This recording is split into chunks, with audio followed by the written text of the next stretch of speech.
ژوند پر زرغونیږي علم په دې برخه کې و محترم شیخ الحدیث مفتی قدرت الله وصال صاحب ته په درنښت بلنه ورکوو تر څو تر دریځه راسي او له درنو حاضرینو سره خپله عالمانه وینا شریکه کړي. محترم شیخ الحدیث مفتی قدرت الله. علم کور په کور غواړو آباد مرغوندې ځلیږي علم باندې دا زموږ هیواد مرغوندې ځلیږي علم باندې دا زموږ هیواد. الحمد لله نحمده ونستعينه ونستغفره ونؤمن به ونتوكل عليه ونعوذ بالله من شرور أنفسنا ومن سيئات أعمالنا من يهده الله فلا مضل له ومن يضلله فلا هادي له ونشهد أن لا إله إلا الله وحده لا شريك له ونشهد أن سيدنا ومولانا محمدا عبده ورسوله أرسله بالحق بشيرا ونذيرا وداعيا إلى الله بإذنه وسراجا منيرا. أما بعد فأعوذ بالله من الشيطان الرجيم. بسم الله الرحمن الرحيم. إن الصلاة تنهى عن الفحشاء والمنكر. وقال الله تبارك وتعالى ادع إلى سبيل ربك بالحكمة والموعظة الحسنة. وقال النبي صلى الله عليه وسلم الصلاة وما ملكت أيمانكم في معنى الحديث. آمنت بالله صدق الله العظيم وصدق رسول الله صلى الله عليه وسلم. ډېر د قدر وړ د جامعة الخير الإسلامية او تعلیم الاسلام ادارې مشرتابه او دلته راغلي علماء کرام مشران پر دین مینو مسلمانانو ورونو نوي فضلای کرام د دوره حدیث څخه د تخصص څخه د حفظ او د قرات د څانګې څخه ستاسو په حضور کې فقط درې خبرې مختصرا هغه عرض کول غواړم. لومړی خبره ده چې دا یو حقیقت دی چې تعلیم الاسلام ادارې د خپل رادیو د لارې په افغانستان کې یو داسې خدمتونه وکړل او روان دي چې دغه حقیقت څخه سترګې پټول هغه امکان نه لري، ممکن نه دی. یو وخت موږ دلې په ښار کې نه وو، خو دا به مو اورېدلم د صحرا د خلکو څخه به مو هم اورېدلم چې موږ دغه شی زده کړي، د پلانکي لمانځه احکامو زده کړل، د فلان وخت د لمانځه احکامو زده کړل، د غم او د شادۍ سنت طریقې مو زده کړلې، چیرې مو زده کړلې، تعلیم الاسلام رادیو څخه مو زده کړلې. تقریبا 2 کاله در مخه موږ په کار پسې تللي وو، نیش ولسوالۍ ته بیا د خاکریز و غپای لام ته هلته ټلیفونو چندان کار نه کوي، بیخي په یو وخت کې به کوي چې د غره سر ته به سړی خطي. نو هغه د ټولو خلکو وینا دا وه چې موږ سره کښېنستلو چې موږ هر څه زده کوو او اورو یې دا د تعلیم الاسلام رادیو د لارې څخه. او بیا ډېر مجلسونه راته وکړل چې دغه شی و یا دغه موضوع یا دغه مشکل دا مو ټوله د تعلیم الاسلام رادیو د لارې څخه حل شول. دا چې تعلیم الاسلام رادیو یا تعلیم الاسلام ادارې د خپل رادیو د لارې څخه او د جامعة الخير الإسلامية دینی مدرسې خدمات کړي دي، دغه ولسې په هغه طریقه باندې په دین د پوهولو کوشش کړي دي څنګه چې د الله جل وعلا شانه امر او حکم دی ادعو الى سبیل ربک بالحکمه والموعظه الحسنه.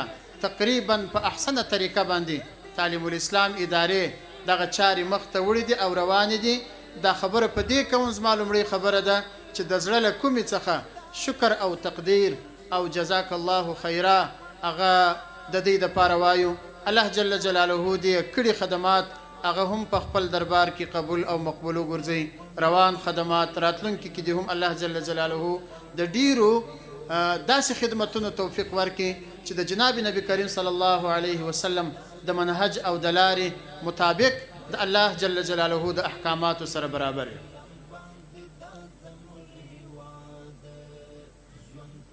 د الله جل جلاله د کلام یو ټوټه ستاسو په مخ کې رالل، ان الصلاة تنهى عن الفحشاء والمنکر.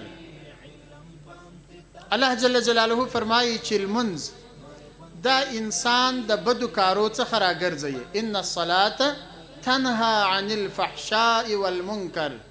څوک چې لمونځ کوي دا لمونځ کې په خپله دا طاقت الله جل جلاله یې شي دی، په د لمانځه کې الله جل جلاله دا رڼا یې شه ده، دا نور او قوت پکښې دی چې بیا هغه لمونځ کوونکی د بدو کارو خواته نه ځي، د فحشا او بېحیایي خواته نه ځي، د الله جل جلاله د اوامرو پر پابند دی، د جناب نبی کریم صلی الله علیه وسلم د سنت طریقو پر پابند دی. بیا کله علما دا نکته راپورته کړي چې دلته د الله جل جلاله وینا ده یا د الله جل جلاله پیغام دی چې ان الصلاة تنهى عن الفحشاء والمنکر. لمونځ سړی د بدو کارو راګرځي، لیکن موږ په ټولنه کې وینو یو سړی لمونځ هم کوي خو بیا غیبت هم ځینې کېږي، یو سړی لمونځ هم کوي بیا بد نظریه هم ځینې کېږي، یو سړی لمونځ هم کوي غیبت او درواغ هم ځینې ویل کېږي. نو دا د الله جل جلاله د کلام په دې کې خو شک نشته. نو دا پیښه ولې دا رقم ده؟ مفسرین هغه ټوله پر دې نقطه باندې متفق دي او دا خبره کوي چې که لمونځ پر هغه طریقه باندې وسي، پر کومه طریقه چې الله راته ویلي دي او د جناب نبی کریم صلی الله علیه وسلم هدایات او ارشادات دي، په دې کې شک او شبهه نشته چې لمونځ دا سړی د بدو کارو څخه راګرځي. او دا واضح خبره ده که سړی د بدو کارو راوګرځي الله ځنې راضي دی، جنت خپل مرجع او مأوا د جنت ته بځي. او که سړی په بدو کارو کې گرفتار وو نو الله به ځنې ناراضي دوزخ ته بځي. الله جل جلاله د زموږ د ټول حفاظت وکړي. اوس د دې لپاره نسخه، د دې لپاره یو تدبیر چې زه څنګه د ګناو څخه ځان وساتم، زما د کور ماحول څنګه د ګناو څخه خلاصي، زما د کلی زما د محل د ماحول او ټولنه څنګه د ګناو څخه خلاصه سي. الله جل جلاله ما ډیره اسانه نسخه درستولې ده، ان الصلاة تنهى عن الفحشاء والمنکر. معلومه ده چې زما لمونځ پر هغه منهج پر هغه طریقه باندې نه دی، د هغه آداب او خیال نه دی پکې ساتل سوی. کوم آداب چې د لمانځه سره شای یا د کوم آداب چې موږ جناب نبی کریم صلی الله علیه وسلم یا موږ په فقه حنفي په مذهب کې د کوم آداب او د کوم مستحبات یا د سننو موږ پابند کړل سوي، د هغه سنتو د هغه آداب او خیال نه دی پکې ساتل سوی. قرآن مجید کې چې چیرې هم د لمانځه خبره راغلې ده، الله جل جلاله یو ځای هم دا نه دی ویلي چې لمانځونه کوي، دا نه دی ویلي چې لمانځونه ادا کوي. هر ځای چې د لمانځه حکم راغلی دی الله جل جلاله فرمایي اقیموا الصلاة الذين يؤمنون بالغیب ويقيمون الصلاة الذين إن مكناهم في الأرض اقاموا الصلاة. د لمانځه سره د اقامت لفظ راځي، اقاموا الصلاة يقيمون الصلاة اقیموا الصلاة. علما وایي چې د اقامت الصلاة معنا دا ده د لمانځه قائمول، دا معنا چې د فرائض خیال هم وساته، د واجبات خیال هم وساته، د سنت او د مستحبات او د آداب خیال هم وساته، بیا د اقامت الصلاة دی. کله کله چې جماعت دریږي امام صاحب پر مقتدیانو مخ راوګرځي وایي صفونه سم کړي، شو ته وګوري وژو ته وګوري، دا د لمانځه حصه ده. اقامت الصفوف دا د لمانځه حصه ده. دا رقم د لمانځه د هر ادب او د هر سنت خیال ساتل په اتمه وجه باندې ضروري ده. کله که چیرې لمونځ د سنتو خلاف وسي نو بیا شروط الصلاة هم راته وایي، قدوري هم راته وایي، وایي لمونځ یې صحیح کېږي. ګورې یو د لمانځه صحت دی چې غاړې دې په خلاص شولې، ته د فرض تاریک یا د فرض پرېښوونکي نه وبلل شولې، لمونځ دې وسو. لیکن که د سنت نه کړه پکښې ادا مستحب او آداب خیال یې نه پکښې وساتئ. هغه نورانیت بیا په لمانځه کې نسته، هغه قوت بیا په لمانځه کې نسته چې الله جل جلاله فرمایي چې ان الصلاة تنهى عن الفحشاء والمنکر. جناب نبی کریم صلی الله علیه وسلم په خپل اخیرني وصیت کې وسړی دې ته وګوري چې د آدم علیه السلام څخه د انبیاء سلسله را روانه ده. آدم علیه السلام ځي د دنیا څخه، نوح علیه السلام ځي، ابراهیم علیه السلام ځي، موسی علیه السلام ځي، عیسی علیه السلام ځي، 1,40,000 زیاتو کم انبیاء دا تیریږي. په اخر کې جناب نبی کریم صلی الله علیه وسلم د دنیا ته تشریف راوړي او د نبی علیه السلام سره دغه صفت راځي چې خاتم النبیین. باس بالا د دنیا جلسه پر اختتام ده، د دنیا جلسه نور ختمیږي، اخرت ته پاره تیاری شروع ده یا قیامت راتلونکی دی. ځکه کم هغه اهم میلمه چې د دنیا ته راتلی هغه دغه دی راورسېدی د دواړو جهانو سردار صلی الله علیه وسلم. هغه اخرنی د دنیا میلمه د انبیاء سرتاج، هغه په د خپله څومره زندگی چې د نبوت مخکې یا د نبوت وروسته تیره کړې ده، دا ټوله هغه خبرې او هغه اعمال کول چې د دې امت لپاره رهبري او رهنمود چې د دې امت لپاره هدایت شي. بیا دغه رقم نبی چې اخري نبی دی، بیا په اخر زمانه کې او په اخري وخت چې وصیت کوي، نو څونه اهمه خبره به وس کوي دی. یو پلار چې وفات کیږي، یو نیکه چې وفات کیږي، نو باره وایي زه وصیت کوم. په وصیت کې خو نه دی دا ټوله تقریر یا ټوله دنیا نشي بیانولی، هغه ډېره اهمه اخرنۍ خبره به کوي چې اولادو دغسې کوي یا پلانکی دغسې کوي. د دواړو جهانو سردار صلی الله علیه وسلم هغه چې د دنیا څخه تشریف لري، د دنیا څخه رخصتیږي او اخري نبی دی، اخري خبره چې نبی علیه السلام کړې ده، الصلاة وما ملکت ایمانکم، الصلاة وما ملکت ایمانکم. ای زما امت ته د دغه دوو خبرو ډېر خیال ساته، د لمانځه ډېر خیال ساته او د هغه چا خیال ساته چې ستا د لاس لاندې دی. الصلاة دې څه معلومیږي چې لمونځ څومره اهم عبادت دی. د آخرت په زندګۍ کې چې کله آخرت شروع سي، سوال و جواب شروع سي، اوله پوښتنه چې د مؤمن بنده څخه کېږي د لمانځه په باره کې کېږي. که د لمانځه موضوع هغه سمه حل سول، د لمانځه موضوع سمه حل سول، د لمانځه جوابونه چا سم وکړل، الله جل جلاله به دا نور لارې هم ورته اسانه کړي. خو حال دا دی، زه اصلي مقصودي خبرې ته اوس راځم، حال دا دی چې زموږ په معاشره کې نادانسته بغیر خبرتیا چې پام نه دی ورته د لمانځه سره سخته بېغوري هغه روانه ده. هغه که په زنانو کې، په کورونو کې، او که زموږ په عام د نارینهو په ماحول کې، زه به لږ جرأت وکړم، زما کله کله ګیله د محرابه څخه وسي، زما کله کله ګیله د امامه څخه وسي، ځکه زه په خپله چې امام یم یا په محراب کې ولاړ یم، ګیله مې د ځانه څخه وسي چې امام صاحب زه ولې پر هغه طریقه لمونځ نه کوم پر کومه طریقه چې رسول الله صلی الله علیه وسلم راته ویلي. زما لمونځ ولې د هغه آدابو یا د هغه سنتو څخه خالی دي کوم آداب او سنتونه چې جناب نبی کریم صلی الله علیه وسلم راته ویلي. او دا داسې نه ده چې زه په لمانځه پوهېږم نه زده کړی وي نه دي. په قدوري کې هم د هغه لمونځ راته وایي، په هدایه کې هم د هغه لمونځ دی، بیا چې حدیثو ته راسم په ترمذي شریفه کې هم د هغه لمانځه بحث دی، ابو داود شریف کې هم د هغه لمانځه بحث دی. بحث پر کوم شاګردانو ته وایم، لیکن عمل مې کمزوري. دوه شان د ګرد لمانځه بحث نسم کولی او نه پکار ده ځکه دلته وخت مختصري. دوه شان چې هغه موږ ډېر پکښې مبتلا یو هغه به ذکر کړو سره په طور مذاکره. یو په لمانځه کې دوه عمله داسې دي چې هغه خپل ځان ته نوم لري، قومه او جلسه. جلسه معنا کشنۍ ناسته، قومه معنا کشنۍ ولاړه. په عربي کې قومه ورته وایي چې سړی د رکوع څخه ولاړ سو دغه ته قومه وایي، کشنۍ ولاړه، ځکه ډېر سړی نه درېږي برته ځي سجدې ته. بله جلسه ده د دوو سجدو په مابینځ کې چې سړی کښېني، دا کشنۍ ناسته ده. قومه او جلسه دا فرض ده که واجب ده که سنت ده، دغه ولاړه فرض ده که واجب ده که سنت ده. د دوو سجدو په مابینځ کې کښېنستل دا فرض دي که واجب دي که سنت دي. زموږ د متأخرینو احناف د امام ساده مذهب معتمد کتاب او معتبر کتاب چې تقریبا هر عالم فتوا ورکوي نو د هغه کتاب څخه ورکوي او عمدة المتأخرین بلل کیږي لکه رد المحتار یا فتاوا شامی د دور مختار حاشیه ده. علامه شامی رحمت الله علیه پر دا موضوع بحث کړی دی، ډېره ښه څېړنه یې کړې ده. د علامه ابن الهمام رحمه الله بحثونه را نقل کړي دي، اخر و دې نتیجې ته رسېدلی دی چې قوما هم واجب ده، د دوو سجدو په مابینځ کې ناسته هم واجب ده. او واجب په شرط صلات کې موږ څه رقم وایو؟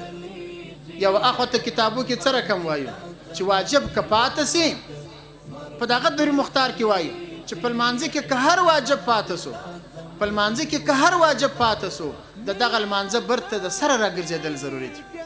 په ساده الفاظو به وایو چې د الله جل جلاله په دفتر کې دا لمونځ په سره کلمه لیکل کېږي، سور قلم د قبول وړ نه په رسمیاتو کې. د دې معنا دا ده چې دا ناقص دی. نو قومه او جلسه دا د فقه حنفي د معتمدو کتابونو یا د معتمدو فقها او استادانو په نيز قومه هم واجب ده، جلسه هم واجب ده. اوس څونه قدر ولاړه دا واجب ده، د دوه سجدو په مابینځ کې څونه قدر ناسته دا واجب ده. نو زه خدای امر ولاړېږم خو سمع الله لمن حمده وایم خوا د ادم یې کړله قومه، یا د دوه سجدو په مابینځ کې خوایم د یوې سجدې سره پورته سو نو خوا د ادم یې کړل جلسه. رد المحتاج کې فرمایي چې د دوه سجدو په مابینځ کې واجب مقدار د شی ماجي صاحب واجب مقدار وادناه مقدار تسبيحه وادناه مقدار تسبيحه على الاقل، یعنی لږ تر لږه در ټولو هغه کمه اندازه دغه د چې د یوې تسبیح په قدر باندې به ته د دوه سجدو په مابینځ کې کښېنې چې د سجدې سره پورته سولې الله اکبر کښېنه چې یو وار د تسبیح په قدر کښېنستلې بیا ځه دویمې سجدې ته. اوس دا زه چې راپورته سم د سجدې سره هغه حرکت مې لا پای ته رسېدلی نه برته دویمې سجدې ته ځم، نو خو یوه سجده مې وکړل د هغې سره راپورته سولم بله سجده مې وکړل. هغه جلسه چې په شریعت کې خپل نوم لري، په کتابو کې خپل نوم لري او دا په خارج کې مصداق غواړي، یو څوک یو داسې حرکت او داسې عمل غواړي چې دا نوم پر کښېښول سي، دا جلسه څه سوله کومه ده دا جلسه؟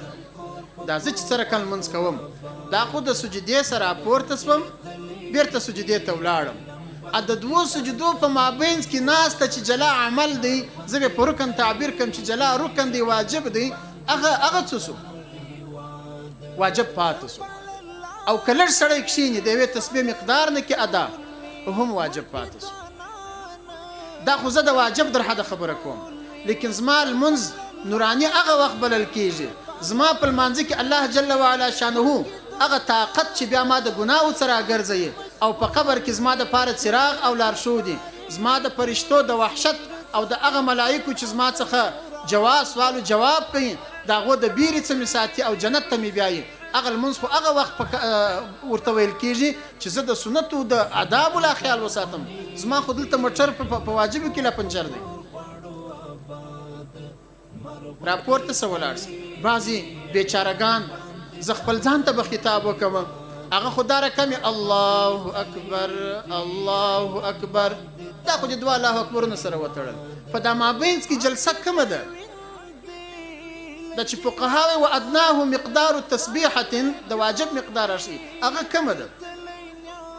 او لمونځ خو به هغه وخت صحیح لمونځي چې سنت پکې ادا سي. علما کرام څه بیا زده کوي مفهوم مخالف د فقهاو په عباراتو کې معتبر دی. دا چې وایي و ادناه مقدار تسبیحه د دې معنا دا ده چې هغه کمه درجه چې ماضي واجب په ادا سي هغه د یوې تسبیح په قدر ده. او دا که ته په لمانځه باندې خوند کوي الله په راضي کوي په لمانځه کې قوت پیدا کوي نو هغه مرتبه بیا در دې اخواته ده چې د دوه تسبیحو په قدر باندې کښېنې د درو تسبیحاتو په قدر باندې کښېنې. او اسې د دوه سجدو په مابینځ کې یو تسبیح ویل دا په کار ده که نه ده؟ علامه شامی رحمت الله علیه رد المحتار کې دا موضوع راخسته ده. بیا وایي چې د امام شافعي صاحب رحمت الله علیه پر مذهب باندې دلته وایي چې سړی رب اغفر لي یا اللهم اغفر لي اوایي. زموږ مذهب څه وایي؟ د امام صاحب مذهب څه وایي؟ علامه شامی رحمت الله علیه وایي چې زموږ په مذهب کې مې دا مسله په صراحت نه ده لیدلې، البته وقواعدنا لا تأباه، زموږ مذهب یې هم منع نه کوي که څوک ووایي بد کار نه دی. نو زما د علماو په حضور کې مشوره دا ده چې یو سړی دی د اللهم اغفر لي یا رب اغفر لي د دوو سجدو په مابینځ کې وایي، یو خو هغه د اجازه سته او بل به هغه مقدار د تسبیح سړي ته معلوم سي چې هغه د یو وار تسبیح خو مې دا د وویله، اوس نو کښېنستم، اوس به ولاړ سم دویمې سجدې ته. او که سړی د سنتو مطابق لمونځ کوي باید د دوو تسبیحاتو په اندازه کښېني، د درو تسبیحاتو په اندازه کښېني. حدیث شریف کې راځي، مشکات شریف حدیث دی چې د جناب نبی کریم صلی الله علیه وسلم سجده او د دوو سجدو په مابینځ کې ناسته دا به سره برابر و. څونه وخت چې به په سجده کې تیروي هم هغونه وخت به د دوو سجدو په مابینځ کې تیروي. خو لمونځ چې د نبي علیه الصلاۃ والسلام پر طریقه سي بیا د نوراني لمونځ، بیا په د لمانځه کې هغه حرکت، هغه کرنټ، هغه قوت سته چې الله جل جلاله اعلان کړی دی ان الصلاة تنهى عن الفحشاء والمنکر. زموږ ټولنه یا د افغانستان خلک یا د چې سره ناست یو یا د کندهار خلک دا د لمانځه پابندي کوي، د لمانځه سخت اهتمام کوي، په یخه په ګرمي باندې مسجد ته هم ځي، جومات ته هم ځي، اودس هم کوي. که مچر هر څومره تیز وي، که هر څومره مریض وي، د لمانځه ګروم ورسره وي. لیکن هغه ګروم هغه که سر نه کو سره خلاص، هغه ګروم ګټه نه دی راته کړې، هغه ګروم ګټه نه راته کوي. دا زه هغه واضح خبرې درته کوم چې قرآن وایي، حدیث وایي، د امام صاحب رحمه الله مذهب وایي، او ډېرې اسانه خبرې دي. دا په قدري کې دي دا خبرې، دا په هدایه کې دا خبرې، دا په شروع صلات کې دا خبرې. دا چې بیا زه مشکات شریف ته راځم، ترمذي شریف ته راځم، بیا خو بیخي پکښې د نبي علیه الصلاۃ والسلام حدیث کوي. نو اخرنی وصیت د رسول الله صلی الله علیه وسلم الصلاه وما ملکت ایمانکم، د لمانځه خیال وساتئ، د لمانځه خیال وساتئ. نبی علیه الصلاۃ والسلام اخرنی وصیت دا راته کړی دی. او کوم المنځ برابر سو ټول اعمال به الله جل جلاله برابر کې، چې اعمال برابر سو الله به راضي سي، جنت به مزای سي. صرف دا نه چې الله راضي سو، جنت برابر سو، اخرت سم سو، د لمانځه په برابرۍ باندې پرس کې برکت راځي. د اولاد به متابع، اولاد به خبر را سره مني، د خپل کوروالا به پر لار را سره ځي، د اولادونه به خبره مني. ځکه موږ د الله جل جلاله هغه حکم په هغه طریقه ادا کړي سره کوم چې الله راته ویلي د الله رسول صلی الله علیه وسلم. طلبه اعزام په قدوري کې ویلي دي چې تیوالی مفصل، اوسات مفصل، قصار مفصل، دا صورتونه دي. دا د صورتو خپل یو معیار او درجه بندي ده. په سهار او ماپښین کې به تیوالی مفصل وایه، ماخستن او مازګر کې به اوسات مفصل وایه، ماښام کې به قصار مفصل وایه. بیا د دې په باره کې فقهاو بحث کړی دی چې دا آداب دي که مستحبات دي که سنتونه دي. بعضو فقهاو د دغه صورتو خیال ساتل په دې ځای کې زما روی سخن هغه امام صاحب ته دی، د محراب مالک ته دی، چې څوک د محراب مالک یا چاته المنظر کوي د فقها یا آداب بولي. ډېری فقها امداد الاحکام کې، احسن الفتاوا کې، فتاوا محمودیه کې مستقل سنت بلل دي. دغه صورتونو په دغه معیار خیال ساتل چې دا په قدرت کې ذکر شوی دي دا وي سنت دي، او دا چې عام معمول جوړ شوی دی چې زه د ماخستن په لمانځه کې هم هغه اوسات قصار مفصل وایم، د ماپښین په لمانځه کې هم هغه اوسات مفصل وایم. دا تاسو هم در معلومیږي چې د سهار لمونځ لږ وږد دی او د ماپښین لمونځ هم هغونه وږد دی لکه د سهار ده، که د ماپښین د بیا داسې لکه د مازګر دی. حاجي صاحب ته جواب راکړي علي وخت تېرېږي دلته ماته وایي وخت لږ دی. د ماپښین لمونځ چې اوس یې موږ تاسو کوو هغونه وږد لمونځ کوو لکه د سهار د کنه د سهار د 2 رکعاته دي، د ماپښین د 4 رکعاته دي. آیا د ماپښین د 4 رکعاته چې موږ کوو دا هغه د سهار د 2 رکعاتو سره برابر کې په لږ وخت کې کېږي؟ په لږ وخت کې کېږي، دا غلط کوو، د سنت طریقې خلاف کوي. واضح د قدوري مسله ده، د هدایه مسله ده چې څو وخت کې لمونځ د سنت مطابق سوی نه په لمانځه کې قوت نورانیت نشته. چې قوت نورانیت نه زه د ګناو څخه محفوظه کېدل. داغه موضوع داغه رقم مشکل په کورونو کې د زنانو د لمانځه هم دی. د زنانو په لمانځه کې یو مشکل هم دغه دی، ځکه زنانو ته لمونځ نارینه ورزده کوي. زما د نارینه و د لمانځو قومه او جلسه نه در ډېره حده سنت خو نه دی پکښې مراعات، د واجب هم خیال نه پکې ساتل کېږي. نو زنانې بیچارهګانې د چا څه زده کړي؟ هغه هم بس راپورته صبر ته ولاړ شي. د سمع الله لمن حمده وروسته ربنا لك الحمد ویل سنت دی. امام ته هم د ربنا لك الحمد ویل پکار دی، او از مقتدی به ربنا لك الحمد هغه وخت وایي چې د امام سمع الله لمن حمده پرس ولا اذا قال الامام سمع الله لمن حمده فقولوا ربنا لك الحمد.